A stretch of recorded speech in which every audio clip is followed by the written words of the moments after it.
आगे जगाते आए मेरे घर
बगल वाले को कृष्ण दिखाई नहीं दे रहे हैं।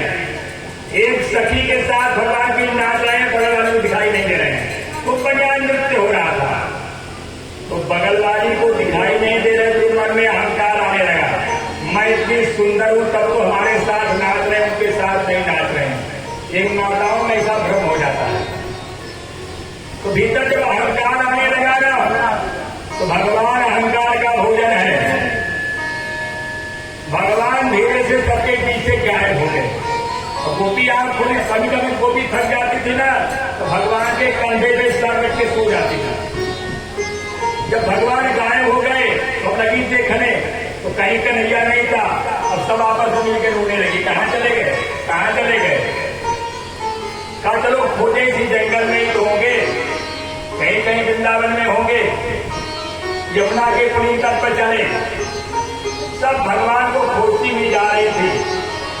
तब तक अचानक पूर्णिमा की रात थी, पूनम की शरद ऋतु थी, ओस पड़ी हुई घास पे, उसपे भगवान कृष्ण के चरण चिन्ह दिखाई दिए।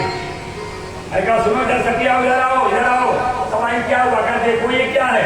शायद भगवान कृष्ण का चरण है, उनके चरण में शंख चक्र का चिन्ह होता था। कहा इधर गया है। तब तक ध्यान से देखा तो कहा इसमें किसी औरत का भी चरण चिन्ह है। अच्छा, किसी औरत के साथ भाग गया, चलो देखते हैं कहाँ गया होगा। और सब आगे आगे खोलती खोलती गई, कौन सी औरत है। अच्छा उड़ान नृत्य हो रहा था, लेकिन यहाँ से चला गया, चली गई। सब खोलते खोलते जा रहे थे, तब तक एक पेड़ के नीचे कुछ फूल गिरे हुए थे। एक ने कहा सखी इसका मतलब क्या है।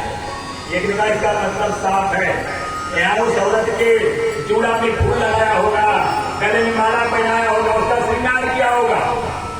गोपियां और ईर्ष्या करने लगी। कहा चलो देखते हैं कौन है, लेकिन जो चली गई है। आओ आगे गए, देखा तो औरत का पद चिन्ह गायब हो गया। कृष्ण का चिन्ह था, नहीं चिन्ह पांव भारी पड़े हुए थे। कहा इसका मतलब क्या हुआ।